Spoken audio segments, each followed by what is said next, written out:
And welcome. Tonight is Monday, April 22nd, 2019. This is the regular City Council meeting for the City of St. Peter. It is 7 o'clock p.m. We will call the meeting to order. Would all please join in the Pledge of Allegiance? I pledge allegiance to the flag of the United States of America and to the republic for which it stands, one nation, under God, indivisible, with liberty and justice for all. Everyone should have a copy of the agenda. Are there any changes to the agenda? If not, is there a motion for approval? So moved. Second. All in favor of the agenda as presented, please signify by saying aye. Aye. Opposed? The agenda is approved. Next, we have the minutes from our April 8th, 2019 meeting. Those minutes appear on pages 4 through 6. Are there any changes or corrections to those minutes? If not, is there a motion to approve? Make a motion to approve. Second. All in favor of the minutes as written, please signify by saying aye. Aye. Opposed? Those minutes are approved. Next, we will address visitors. Is there anyone in the audience that would like to speak to the council on any agenda item? Seeing no one, is there anyone in the audience that would like to speak to the council on any matter whatsoever? And would you please give us your name and your home address and your office address, which is going to be pertinent, so take it away. Excellent. I appreciate the opportunity to come and say hello. My name is Derek Ringhand, D-E-R-E-K-R-I-N-G-H-A-N-D, like ring on a hand. I'm from Mankato. My address is 308, what road is that? I think that is... I live in an apartment building, so I don't really All right. know as much. It's, what road is That's that okay. now? That's okay. We're all right. You know how to get there. I just know how to get there. I Yeah. don't need a GPS like these kids these days. But mainly, I just wanted to come on behalf of Congressman Hagedorn's office. We're making the rounds on public meetings like this. Just, it's a great opportunity, and you folks have a pretty fancy setup here, so that's pretty nice. Just want to say our office is open. We have two offices, one in Rochester, one in Mankato. The Mankato one is full-time staffed. I'm one of the staff there. I'm an outreach coordinator, so I just go around and do various activities, meetings, constituent services. If a constituent wants to sit down with myself one-on-one, I do that as well. So that's the main thing I want to broadcast. If you guys know of any constituents that are having issues with the federal government, say that they're not getting Social Security benefits when they rightfully should, or VA, or stuff like that, our office can kind of help facilitate the process. We may not always guarantee the result they like, but we do help them get an answer. So that's one of the things that we do. Immigration, that's another one. So that's the main reason why I'm here. I just want to hand out some business cards as well, and I just want to encourage you to please contact us over anything at all. It could be, like I said, with constituent services, or if you don't like how we're voting, or if you do like what we're doing, give us a shout. Okay. So. Do you have your office address? Yes, sir. Office address for both Mankato and Rochester. The hours aren't on my card, but we're 8:30 to 5:30 type But could you deal. give us that address? Yes, 11 Civic Center Plaza, and we're Suite 308. And for those folks that don't know addresses off the top of their head, it's in the old Brett's building. So Okay. pretty easy to locate. And a So and a phone number. our phone number is 507-323-6090. Okay. So All right. Thank Thanks, you. Derek. thank you, sir. Hope you find your way home. Thank you. Not a far drive. All right. Thanks a lot. Thank you, Mayor.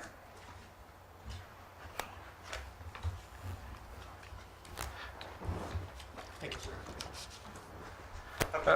Yep, thank you. Next up, we have the consent agenda. The consent agenda begins in detail on page 7 and concludes with the resolution on page 26, and includes the following budgeted purchases in excess of $10,000 to Damon Farber for Veteran Park Design Services for $12,100. Following license applications: a temporary on-sale liquor for Nicollet County Ag Society for 400 Union for June 1st, 2019. Tree worker license to Hack Tree Service and to Tree Tech, both from May 1st, 2019 to April 30th, 2020. A transit merchant license to TNT Fireworks for 612 South Minnesota Avenue from June 20th, 2019 to July 5th, 2019, plus the regular schedule of disbursements for April 4th, 2019 through April 17th, 2019. Are there any comments or questions about the consent agenda? Ed? 2 questions. What is quicklime? Pete, if you would, it has to do with ball fields. That's kind of what I figured. Yes. Depends which quicklime you're talking about. It's on page 16 Page 16. from Western Lime Inc. That would be, the quicklime is the lime we use in our biosolids treatment process. Okay. One other question. And I know what this is for, but I was just wondering the time, how long a period it is to where we purchase electricity, the 610,000. From Simpa. Yeah. That would be Would be a monthly. We monthly. receive a bill monthly. Yep. Probably And it seen it varies. before, but it just caught my eye today that Yep. Yeah. We get Yeah. 12 billings throughout the year. monthly. Yep. Yep. Okay. That's it for me. Anybody else? The consent agenda appears on page 26. Is there a motion for approval? So moved. Second. Any other questions or comments? Call the roll, please. Councilmember Harris. Aye. Councilmember Johnson. Aye. Councilmember Cohen. Aye. Mayor Zeman. Aye. Councilmember Farnum. Aye. Councilmember Pfeiffer. Aye. Councilmember Graham. Aye. Consent agenda is approved. Next, we have unfinished business, and we have Pete here to help us out with the final acceptance of the Amoresco Energy Savings Project. Mayor Zeman and City Council, I'm going to be up here a little while tonight, so I figured I might as well get moved in. comfortable. Before you, on pages 27 and 28 and 29, you have a memo that talks about the Amoresco project. What we're here tonight to ask you to do is to approve the final payment to Amoresco and to accept the project as complete. As you can see on page 27 here, we have that project broken down into roughly 5 areas that we did improvements with. The total cost of all the improvements was negotiated at $2,650,000 as the project started. During the course of that, we did 13 change orders. 6 were in the streetlight area, 6 were in the facility lights, and 1 was in the UV disinfection. The facility lights and the street lights were all pretty straightforward. The UV disinfection, we changed the project just a hair to accommodate the time schedule for our permit for discharge. We're required to disinfect from April 1st to October 30th. Part of the project would have been a little cheaper for us had we been able to accommodate the project during that time frame. But once October 30th comes, the permit to disinfect goes away.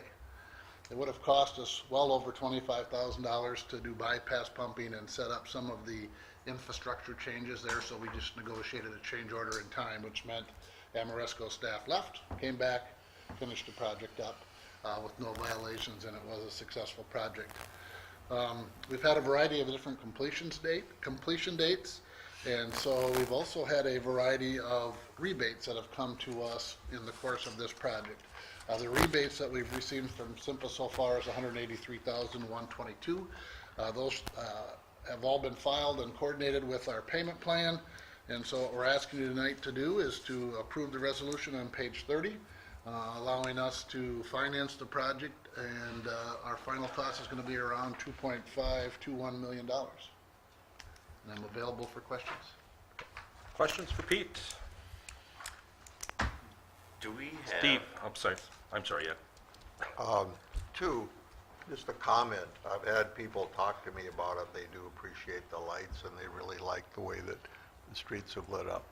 The second thing that I've noticed, just from my own observation, when it was cold out, there was a light in the park here that kept flashing on and off. Why would that do that? Yeah, it was probably a failure, and they don't have ballast in them. They've got a different kind of control, but I suppose the control was bad, and then we did have that repaired. So it has been. We've had about a half a dozen of those go bad, and they do flicker. So Okay. they're a little easier to notice instead of just going out. They're kind of Okay. in a strobe light mode. All right. It's eye-catching. Yep. Ed? Do they, or can we get some kind of a report on the cost savings we got? Are they gonna? Yes, they will they'll come in here shortly, and I think it's at 1-year intervals in the different areas and do an evaluation on the energy savings. Okay.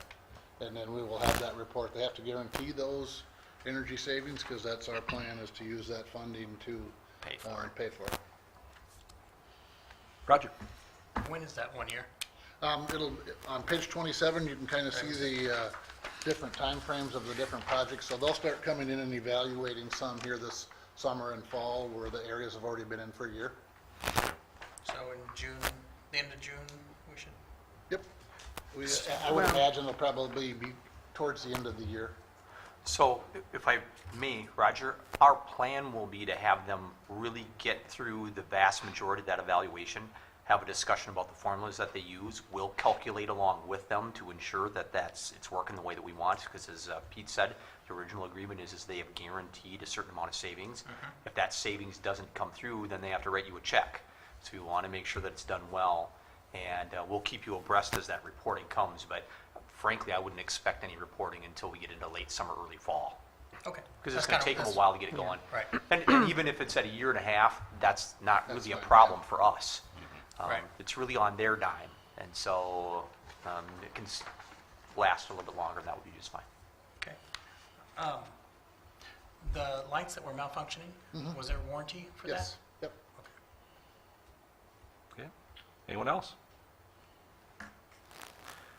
The resolution accepting the Amoresco Energy Services Agreement and authorizing final payment appears on page 30. Is there a motion for approval? So moved, Mr. Mayor. Second. Any other questions or comments? I just want to mention, folks, that remember Pete said that the agreement was negotiated at $2.65 million, and the total coming back, including rebates, the total cost was $2.521. So this project came in under with the rebates, and the 2.6 included the rebates. So we did well even with those change orders. So Anyone else? Call the roll, please. Councilmember Johnson? Aye. Councilmember Curley, Aye. Mayor Zeman? Aye. Councilmember Fleming? Aye. Councilmember Piper? Aye. Councilmember Graham? Councilmember Paris? Aye. Resolution is approved. Mr. Mayor, if I can take over the meeting for a second, just because it's Earth Day, and this was such a substantial thing for the community and energy savings and all kinds of things, let me give you a really short list for the next 5 minutes or so about all of the Earth Day kind of things you have going on. So Amoresco project, it included the LED street lights, the UV, building enhancements in a number of areas, weather stripping, all those kind of things. The wastewater treatment plant that you have exceeds Minnesota standards, and so that's really doing something for the environment. Solar Choice program that you have in place, we want to encourage people to use that, a wonderful thing. Food waste composting will start here in a little bit more than a month, and so that's another one. The recycling program that you have and have had in place for a number of years. Reuse of your water system waste byproduct, which is really a substantial issue and one that the council discussed for quite a long time as they put reverse osmosis in place. The stormwater program that you have and rain barrels, electric rebate program that you have here and with SEMPA. I sign 100-plus checks every quarter to people that are getting electric rebates because they're buying Energy Star appliances or other things, but that's the primary. Energy Star appliances make a difference. We have some electric vehicles in your fleet, those Kawasaki's that do a lot of work within the parks. You're going to be starting the Green Step program. We have an intern, I think, that is going to start that program and work with you through that program. Load management that you've had in place for many, many years certainly helps conserve electricity and works great. The amount of renewables that we see within SIMPA and within the users that you have, the production here that your users get to benefit from, has grown exponentially and will take another big leap in, is it 2022, where there's a tremendous amount of wind power. Pete, is it 100 megawatts? 100 megawatts, yeah. That's coming online from wind power within the SIMPA portfolio of power generation. The tree planting that we do, the hazardous waste pickup that we do in cooperation with Tri-County, the electronics recycling that we do, the bulb pickup for fluorescent bulbs and things that we do, and brown composting. I can keep going, but I don't want to hijack the meeting for too long. But those are a lot of the things that those are a lot of the things that you do for Earth Day, and Amoresco is certainly a significant investment for you. and is doing a lot for you. So anyway, thanks, Mr. Mayor, for letting me kind of go down that list. Susie? May I? Thank you for saying that, Todd. I almost commented on Earth Day as we were discussing the Amoresco item and decided it might be too cheesy, or maybe it would fit. So I'm Yeah, convinced too but, cheesy. But maybe I'd just be falling right into my stereotypes. I'd like to point out one other thing that's really important when it comes to sustainability, which is taking care of all of the physical investments that we have. Building new buildings is very expensive. Repairing things is a lot cheaper, both monetarily and as far as the goods, the materials that go into building. So when we are taking care of our roads so that we don't have to dig them up and replace them frequently, when we're taking care of our buildings, all of those investments are actually a huge investment in ecological sustainability too, because we're not producing more steel or trucking in more concrete or any of those things. So that's actually a huge one that people overlook a lot of times. But caring for what we already have is a big piece. Earth Day. Earth Day. Thanks, Mr. Mayor. Yep. All right. That finished our unfinished business. Next up, we have new business, and the first thing up is the vacuum debris collector. Pete? Mayor Zeman and City Council, also known as our leaf collection process. We're looking to replace our old leaf collector. We're looking at an Old Dominion brush vacuum debris collector. We're looking at purchasing new and trading in our old one. The difference you saw was $82,709. A little bit of history on what we've had going on with that piece of equipment we're trading in is we give her heck from about October 20th to November 24th, and we try to do a lot of work with picking up leaves, rain, snow, sunshine, whatever the case may be, and we really concentrate on picking those leaves up over that area. We really have to wait for the leaves to come out of the tree, and when we do, we can't stop because we're usually around Thanksgiving, we're going to have a snow event or two. So we need a piece of equipment that's going to come in and really work for us. And the unit last year was held together with baling wire and twine, and Dave Gunderson did a really nice job of making sure that that unit stayed out in the field and working really well. We use that machine in the fall about 150 hours continuous from the time we start to the time we're finished.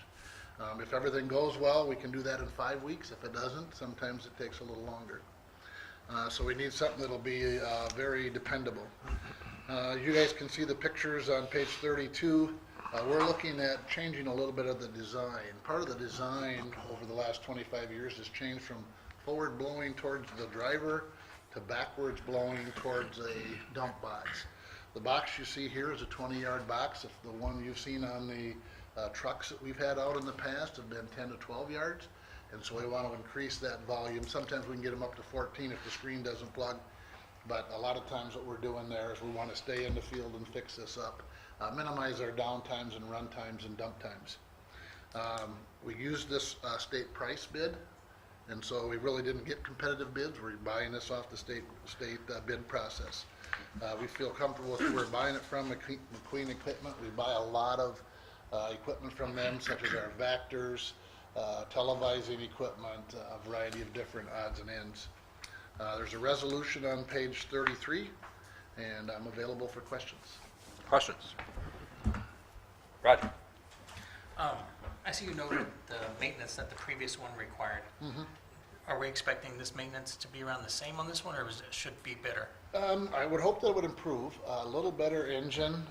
We do have a John Deere engine on the other unit, but the exterior shield and shroud have experienced some failures. Every now and then we send a few rocks through it, and that with an impeller doesn't always go so well. So we've had some of those things. We've had a few electrical problems with the switchboard.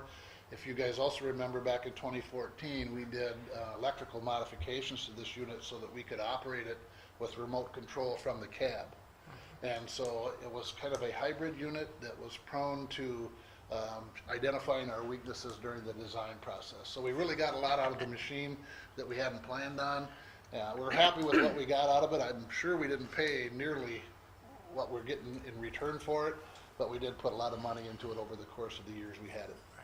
And the need for this equipment really saves our storm drains and things like that, and Absolutely. debris Plus, going to the river. And it's a so on. great service to the customer. A lot of customers love putting their leaves out there, not having to haul them to the dump site when we can come by and make that happen for them. A lot of satisfied customers there. Right, but it comes at a cost. It does. Susie? I just want to expand on that a little more. Since it's Earth Day, I guess I'll take the chance. As Roger and Pete were just discussing, a lot of people really value the service because of the convenience of not having to haul the leaves away on their own, which is a nice benefit. But I don't think as many people realize what a huge ecological benefit this provides as well.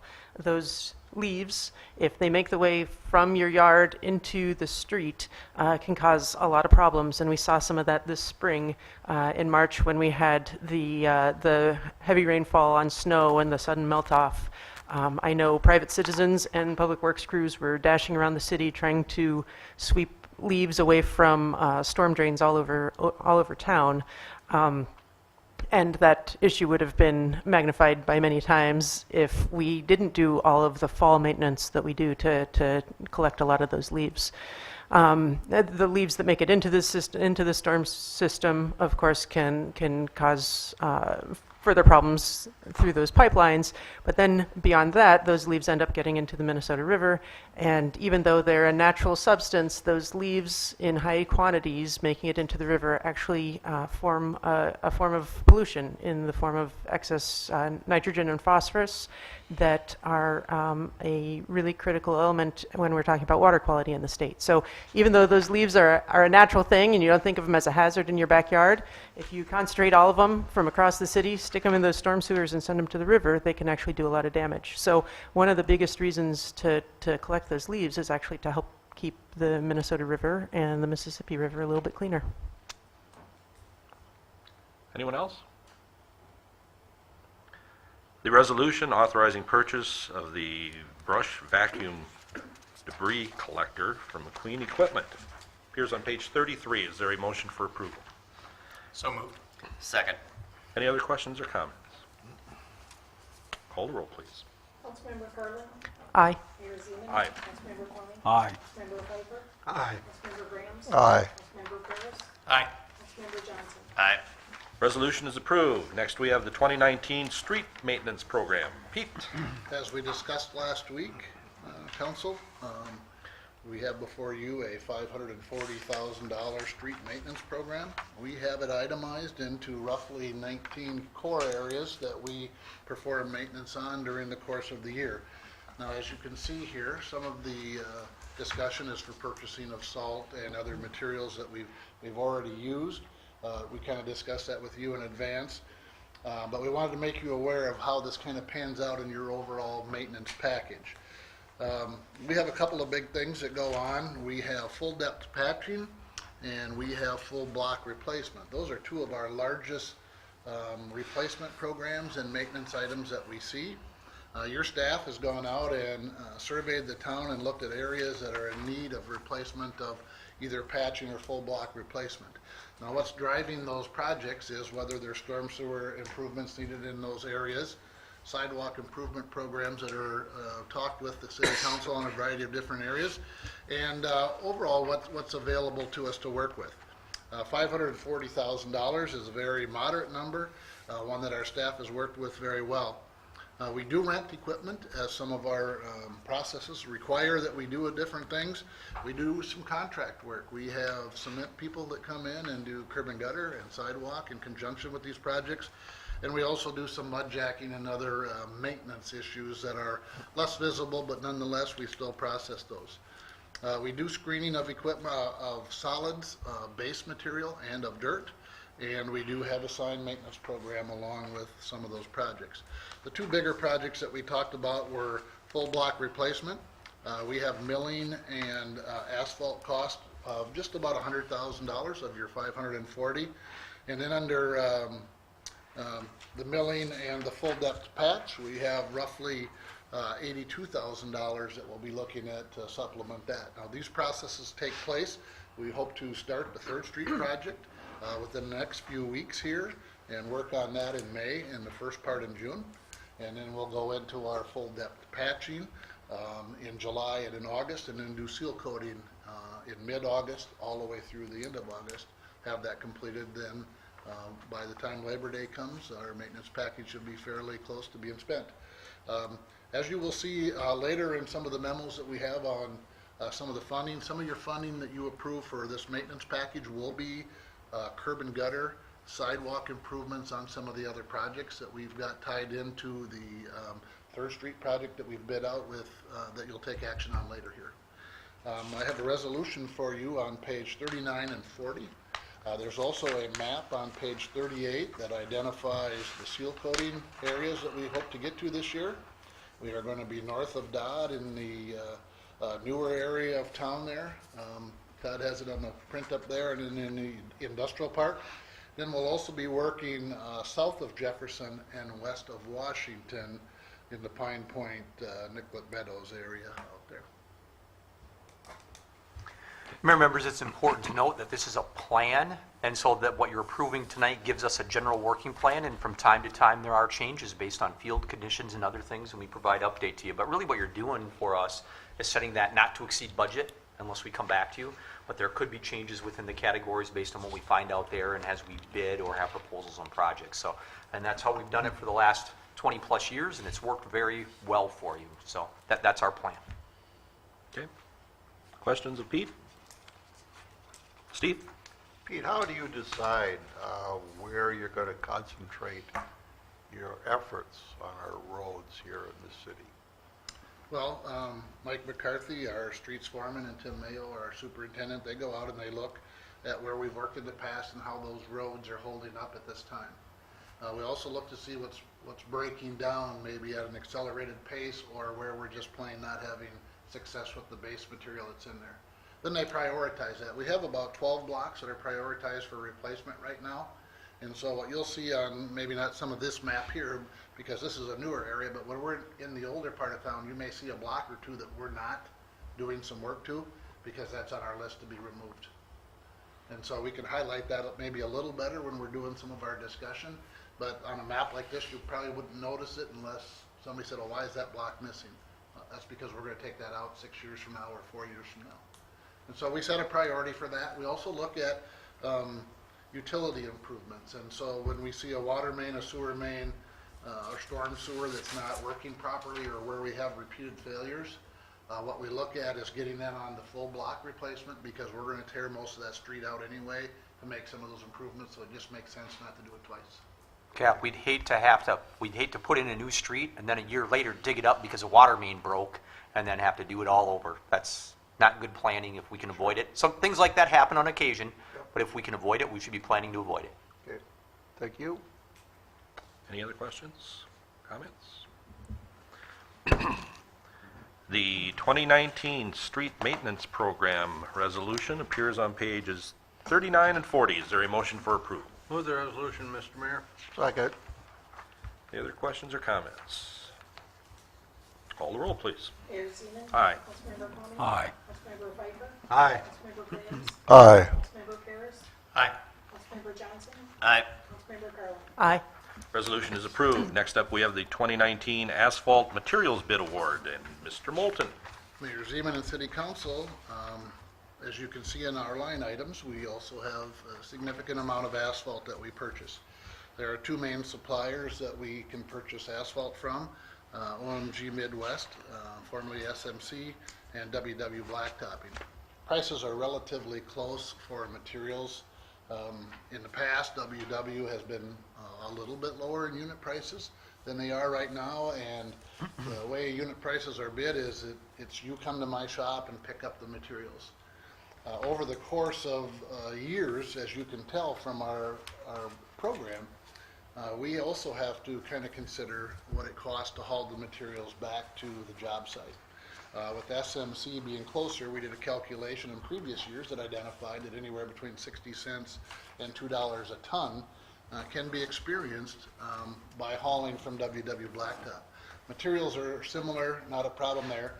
Once in a while, you'll see either plant can be closed, and so we do ask for a little bit of flexibility. If we get a day where we want to put asphalt down and SMC has a major failure or something like that, we would purchase from WW. These prices are guaranteed throughout the year, so we're comfortable with either supplier. These are for 3 different types of material, 1/2 and 3/4 inch wear, and then 3/4 inch base. Most of our streets are laid out with a base material varying in depth from 2 to 3 inches to up to 6 inches, with wear course over the top depending on the type of road and the type of installation. We'll use that budget number. When we did get the prices out here, we do have a limit of $166,049 from our maintenance package. And what we'll do is we'll purchase up to that dollar amount and make things happen. I have a resolution for you on page 43 that takes that all into consideration. All right. Questions? Not the resolution awarding 2019 asphalt purchase bid is on page 43. Is there a motion for approval? Make a motion to approve. Second. Any questions now? Call the roll, please. Councilmember Cowman? Aye. Councilmember Pfeiffer? Aye. Councilmember Grahams? Aye. Councilmember Paris? Aye. Councilmember Johnson? Aye. Councilmember Carlin? Aye. Mayor Zeman. Aye. Resolution is approved. Next up, we have the 2019 North 3rd Street sidewalk project and miscellaneous. All right, thank you, Mayor Zeman and City Council. Staff put together a project with our city engineer, Bolton and Mink, to continue our full block replacement program. We would be continuing this 2 blocks north of last year's projects. We would be going from Chatham to Scarrow in this area here. What you've seen as far as your bid amounts include quantities that take into consideration a variety of different projects. And so we did couple some more in with this because we've got several areas that we want to improve sidewalk and curb and gutter.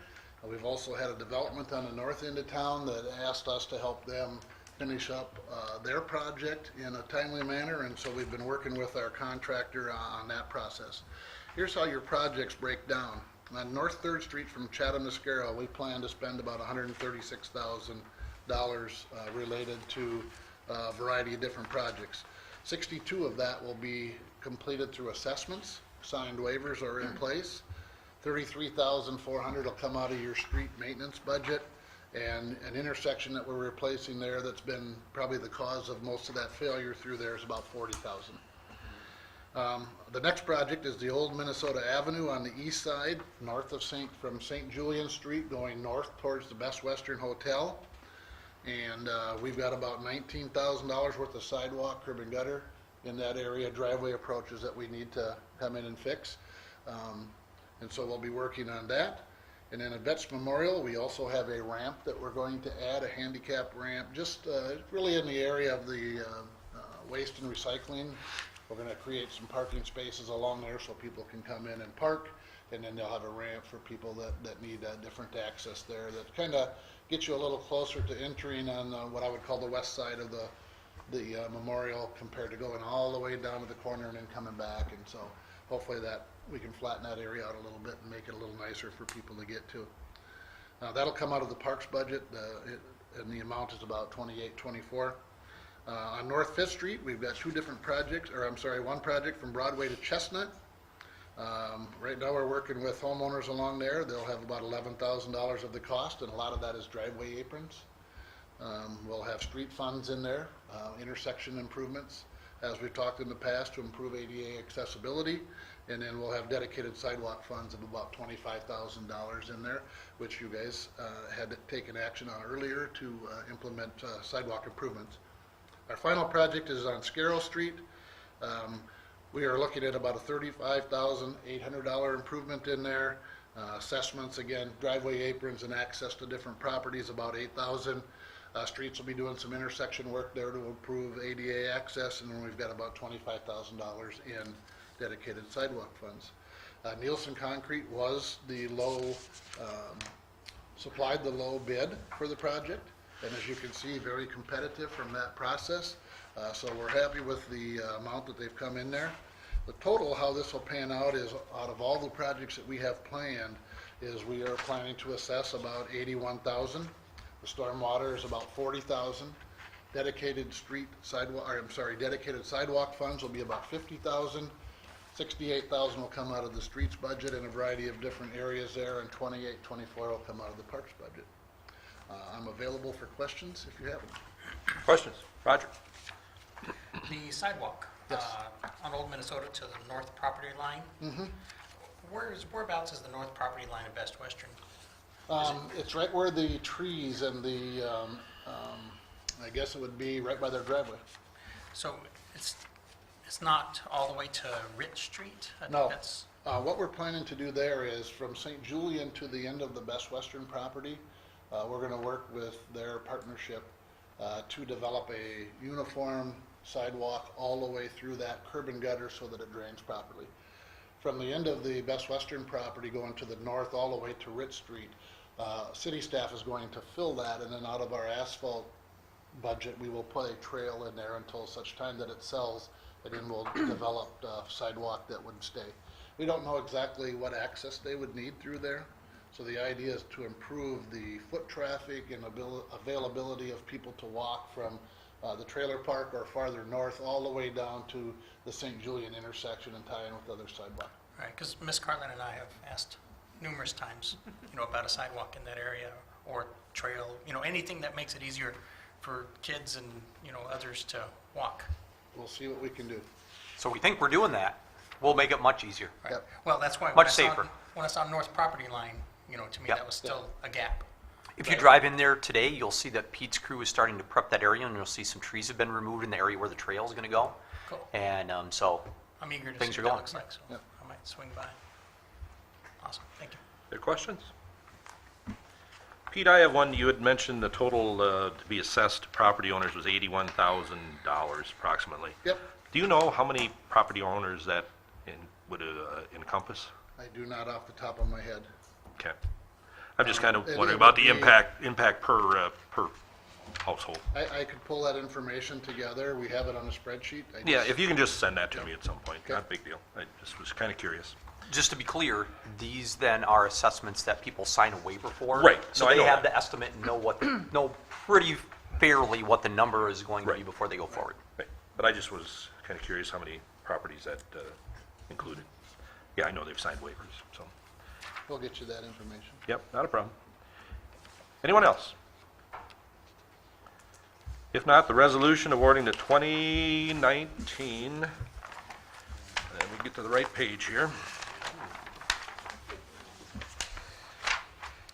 2019, or the, accepting the North Third Street and miscellaneous sidewalk improvement project, appears on page 51. Is there a motion for approval? So moved. Second. Any other questions or comments? Call the roll, please. Councilmember Pfeiffer? Aye. Councilmember Graham? Aye. Councilmember Paris? Aye. Councilmember Johnson? Aye. Councilmember Carlin? Aye. Mayor Zeman? Aye. Councilmember Connell? Aye. Resolution is approved. By golly, we got Pete again for the street seal coat and fog seal bid. Mayor We Zeman shouldn't and- see you anymore this year, right? Mayor This is it? Zeman and City Council. Another area of our maintenance package here is the award of the street seal coated and fog sealing. And again, our staff put together a very nice package. We try to do our trails about every 5 years, and that is where you're seeing the fog seal information come in here.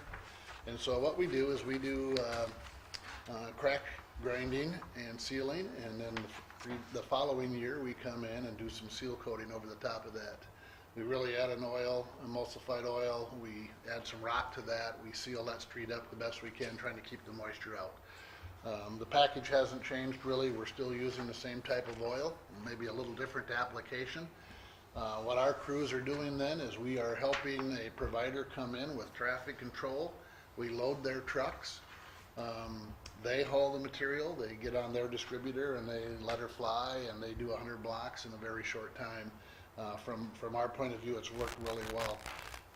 We have the same contractors come back, we get very competitive bids, they appreciate how your staff is treating them and how they're coordinating that. They make good money here, but they do a great job for us.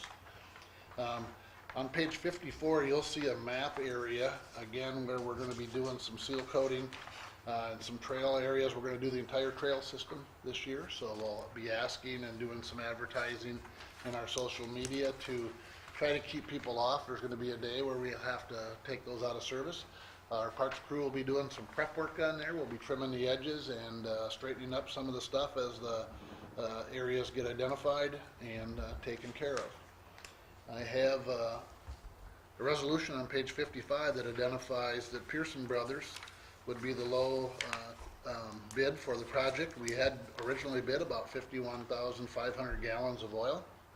We'll be just a little bit under that as far as the seal coat amount.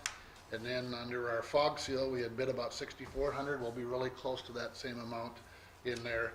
Our total number that we're asking you to authorize tonight is $182,200, and we'll move forward getting things done. Okay. Questions? John? I'm confused by the fourth, whereas their bid was $186,850, we're only gonna spend $182,200, that's all within our budget. But the whereas is, that wasn't the combined bid, that's what we're going to pay them, because we're not gonna buy the whole amount that we, Correct. it needs to be Reworded? reworded in some fashion. Okay. Correct. I see what you're talking about. Yeah, the ultimate goal is we give them some quantities so that they can give us a successful price. We can vary that number by a certain percentage. They know that we have a limit or a cap of about 182,000. Yep. And so we'll have to make adjustments from that. Our ultimate goal would be not to spend more than 182. Right. Might I suggest that we can just eliminate that whereas and the now therefore as we award and say the not to exceed number? Sure. Yep. Okay. Anyone else? It's not to exceed 182.2. Correct. Okay. Okay, the resolution awarding the bid for the 2019 street seal coating and fog seal project with the change, the elimination of the one whereas to put it as a not to exceed $182,200 appear on page 55. Is there a motion for approval? So move, Mr. Mayor, with those adjustments. Second. Any other questions or comments? Call the roll, please. Councilmember Grant. Aye. Councilmember Paris. Aye. Councilmember Johnson. Aye. Councilmember Carlin. Aye. Mayor Zeman. Aye. Councilmember Palmer. Aye. Councilmember Pfeiffer. Aye. Resolution is approved. Thank you. Thanks, Appreciate Pete. Thanks, sir. that. I was going to stay here for the fire hall. Next up, we have a fire hall construction manager, RFP. Pat? Mayor, members, you talked about this a little while back at a workshop, and what I'm looking for tonight is for your approval for me to start the process to solicit proposals for a construction manager. The process that we would use is a request for proposals. This is the process that you've used on a number of occasions with larger building projects. We have had construction manager for many, if not all, of your larger building projects over the last 2 decades or so. My intent would be to put this RFP together so the construction manager would be at risk. So this is very similar to what you entered into with McGough for the hospital improvements. Again, we'd solicit. At some point in the not too distant future, I would ask you to establish a committee to review that, and that committee would likely include some council members and some fire department members, but that can be at a different time, how you make that selection. We would like to give about a month for folks to respond to the RFP as we put it out. I'm happy to answer questions or provide additional information if you'd like. The resolution is on page 58 and allows the process to start for solicitation of construction managers using an RFP process. Okay. RFP stands for Request for Proposals, if I didn't say that previously. I didn't, you did. All right. Questions, comments? Roger? I know it notes here that, just like an architect, doesn't mean that we're, just because we have it, doesn't mean we're going to build it yet, because we haven't made it to that stage. Right. But they will, in the next paragraph, it talks about, what they would be helping with. And I'm assuming they're going to end up being compensated for that time. Yes. Will the council have approval over what that type of cost is, or is that done within the RFP and handled by that committee? So Roger, ultimately, any contract that you enter with a construction manager will have to come before the city council. It is my intent and my hope that as firms respond to the request for proposal, that I've instructed them, and they lay out appropriately a percentage of project based on the various segments of the project. So you would not enter a contract that gives them, and we can, I think we can really expect to see proposals anywhere from 2.5% to 3.5% of total project. That would be broken out into various segments, and so there'll be a number that's attached to that. So the work that they do to you, even if you don't go forward, or they do for you, even if you don't go forward to a full construction, you would have to compensate them based on that. I anticipate using them as a part of the estimating process. I think that's very, very important as a part of the budgeting process. Right now, the discussion that we've had with your architect has been purely on a kind of square foot number. And it is clear to me that the council finds it very important to ensure that we have great data and we're building what we need, and estimates and bids are appropriate. There's a firm methodology to how to do that calculation, and whether steel is cheaper than wood or more expensive than wood, or pre-stressed concrete has a better life cycle. All those things are something that a construction manager can give you additional insight in. And so that's why I'm hoping you'll allow me to move forward so we can have that in place as we move through that process in the early to midsummer. But yes, we'll have a number. You'll be able to identify it. Yes, it will ultimately come back to the city council. I envision the committee doing the interviewing process for who that construction manager, making a recommendation through my office to the city council. Does that help? Yes, sir. All right. Steve?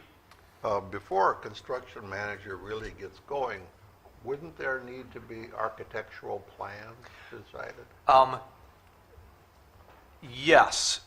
However, from my perspective and what I think we've found in the past being most cost efficient, not only cost from a cost for these consultants to provide work to you, but an overall cost of project, is that they work in tandem. And so let me use a glittering generality. Oftentimes we see architects that want to build something super sweet. Part of the construction manager's job is to say, well, that's really cool, but if you did it this way, we might be able to save some money.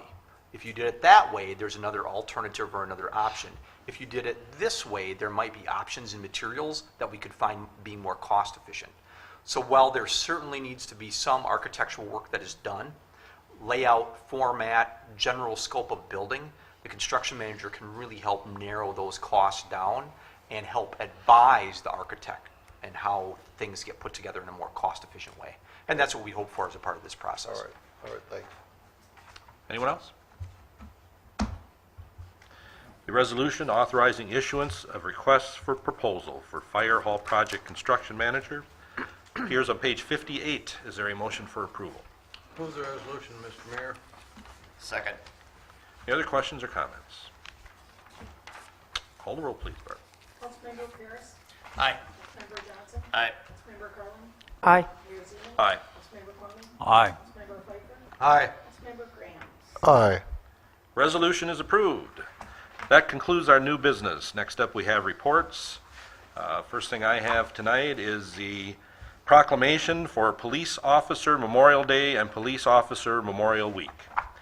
And it states, whereas our nation's public safety officers are heroes who risk their lives to keep our families and communities safe, and whereas law enforcement personnel are dedicated to the communities they serve, and whereas police officers must continually remain vigilant and take courageous action, and whereas police officers put their lives on the line to protect ours, sometimes making the ultimate sacrifice, and whereas May 15th has been designated as Police Officers Memorial Day, and whereas where St. Peter community honors and respects the sacrifices made by our police officers and wishes to extend gratitude to each and every member of the law enforcement community.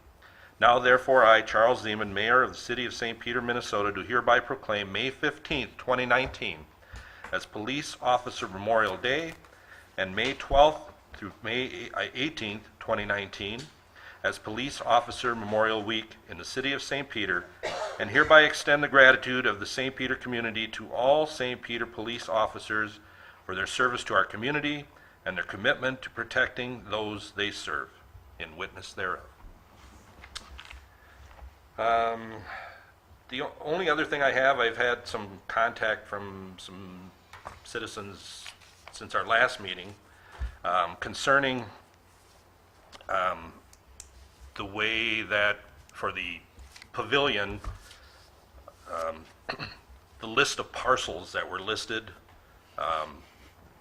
and why only those parcels were the ones that were listed, and why shouldn't the whole city pay for this? I thought Shannon made it clear that it was not just those parcels.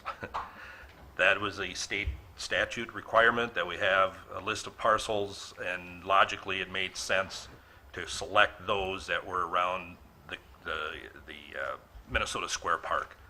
I guess we could have picked anywhere else, but then the people maybe in those areas would have questioned, why aren't you using the ones around Minnesota Square Park?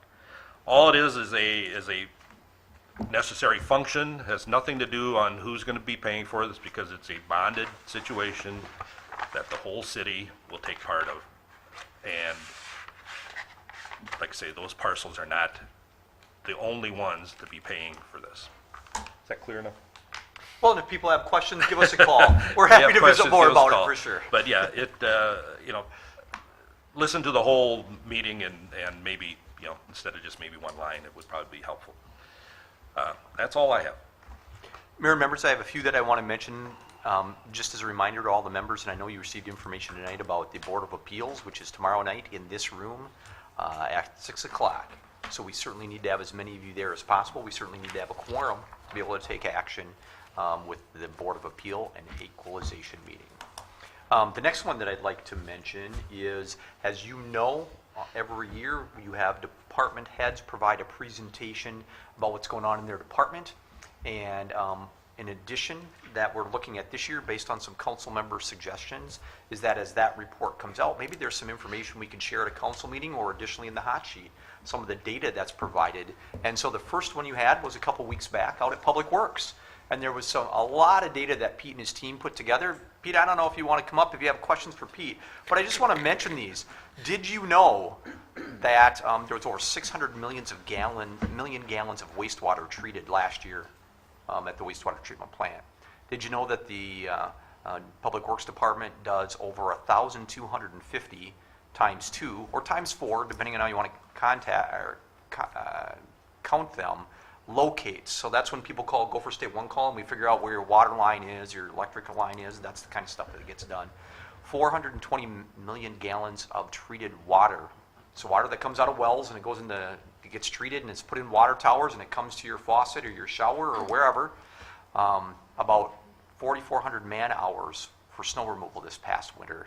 Over 1,000 new AMI electric meters and load management devices installed on the electric system.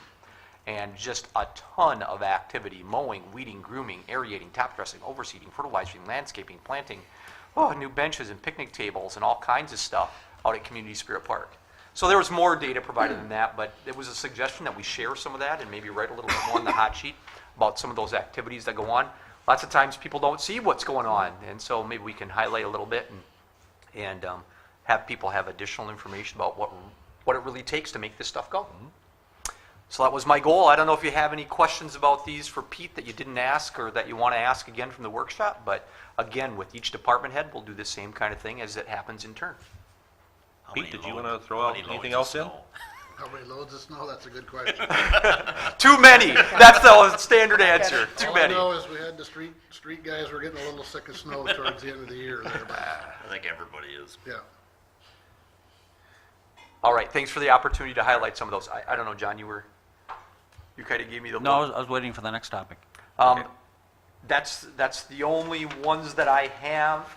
Other than we did have a city-county meeting last week. John, maybe that's what you were going to talk about? Well, we'll get to John here in just a second. Okay, that's it. All right. Anyone else have anything they would like to share with the council and the community? John? Todd, could you give us a 1-minute primer on the city position regarding alleys in the city of St. Peter and maintenance of such alleys?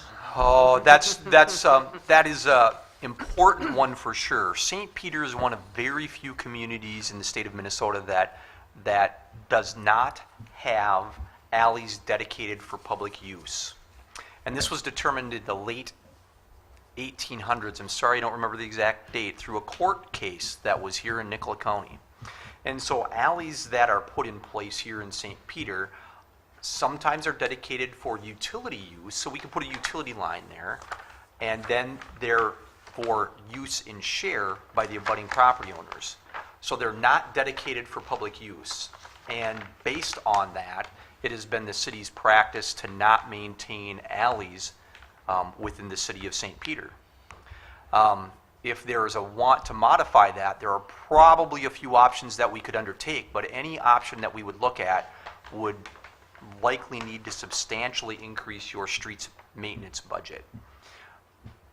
Let me give you about 10 more seconds. What it means is that abutting properties own the alley and are responsible for the maintenance on their alleys.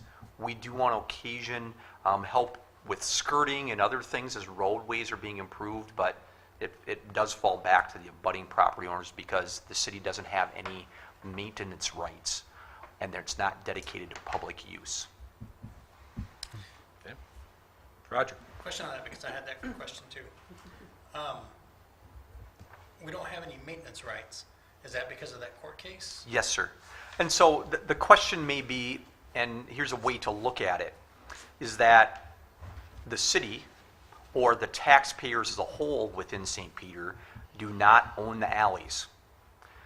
So therefore, is it appropriate for the taxpayers, all of the taxpayers, whether they have an alley or not, whether they have an alley that's used or not, pay for the maintenance when by law, by a court case, those are to be maintained by the abutting property owners? That might be the question to ask. Right, because in our neighboring town, in Yep. Cato, right, they assess for alley maintenance, They do. you know. And if they plow it, they're adding taxes to their general fund Right. to plow it, to take care of it. Right, right. And that's some of the, you know, my mother-in-law tagged me on a post in St. Peter, my hometown. So, you know, I, you know, kind of stated and asked some questions. Got some good feedback, you know, and thoughts on what the city could do. I needed to ask further, you know, about, you know, alleys. This is a question that comes up from time to time. Oftentimes it comes up in the early part of winter when nobody's plowed the alley. Who should be responsible for plowing the alley? Sometimes it comes up in the spring when there's been damage or potholes or those kind of things. Maybe that's what's going on now. I know it sometimes is a challenge for property owners because this is relatively unusual. But as property transfers, that's one of the things that we try and articulate, but certainly real estate agents need to know and understand, and I think for the most part do that practice here within our community. And we're happy to answer questions, but that's really the lay of the land, so to speak, related to alleys. Does that court case basically tie St. Peter's hands on any options, or are we able to talk about any ideas and whatnot? Certainly, the council could talk about any ideas, and there may be some options. From my chair, any of those options would require a substantial change to dedication of those alleys. Budget? Budget for sure, and time frame for how those things are taken care of. And again, maybe that question about who should most appropriately pay for alleys, even though, as an example, I don't have an alley by my house. Should I pay for those who do have alleys? That's a great question for us to grapple with. But are there options? There are always options for you to discuss, but this is where you've been and the basis for how you got there. I think it might be interesting to compare and contrast the right-of-way on sidewalks versus alleys and the maintenance of those. There are some comparisons that we could make there. So There really are. sidewalks are accessible to the public. So I have a sidewalk that runs in front of my house, and anyone in town can walk along that sidewalk. There's also an alley that runs along the side of my property, and as I understand it, technically, only the residents who own property on that block are supposed to be driving on that alley. We don't really, Or whoever they invite. or who they invite, right? So there's a slight difference in who gets to use those things. So then there are some questions about who gets to use those and who should be maintaining those and who should pay for the maintenance of those things. And I think there are a lot of different ways we could go, and we've talked before about wild ideas about the city taking on maintenance of all sorts of things that we don't right now. We don't plow the sidewalks on people's personal property right now. There's nothing saying we couldn't, but of course that's, I'm sorry, you're right. Yes, I'm sorry, I don't mean personal property. Let me rephrase that. Instead of asking private homeowners to remove sidewalk snow, the city could take on that task. Likewise, the city could be responsible for maintaining those alleys, but there are significant costs that would come along with all of those, not just in equipment, but in manpower as well. We would probably need more staff if we were doing all that work. So there are certainly options, but it's not as simple as the city just needs to run its trucks an extra day or a couple extra hours to plow sidewalks or alleys. There'd be a lot more to it than that. Anyone else? Steve? Just a question. Todd, when was the last time the city canvassed city residents to see how receptive they would be for or against the city taking over maintenance of the alleys? I don't, in my 20-plus years, I don't know that we have done that. Okay. I can't speak to exactly before that without doing some additional research, but I would highly doubt that it was ever done. Again, it's based on a court case, a lawsuit that took place. Sure. And so currently, we're obligated to uphold that. Steve, if we ran a survey and asked if the residents would want the city to do it, I would think that the majority of them, 99% of them would say, yes, let's do that, without any idea of what the cost is. Right. Yeah. Yeah. Kind of like Medicare for all. Yeah, the dollar figures would have to be Right. associated with that, and probably then the answer would be no. Even though I don't have an alley, I would vote yeah to have that done. But if it's going to cost me, it cost everybody something, then that's a different story. And how much? Anyone else on this topic, or does anybody else have anything else to add? If not, is there a motion to adjourn? So moved, Mr. Mayor. Second. All in favor of adjournment, please signify by saying aye. Aye. Opposed? We are adjourned. We had no press here. We had no press here. Thank you. Yeah, where are the stringers? This guy, well, there's two of them, so we don't. Thanks, Chuck. You came to the workshop.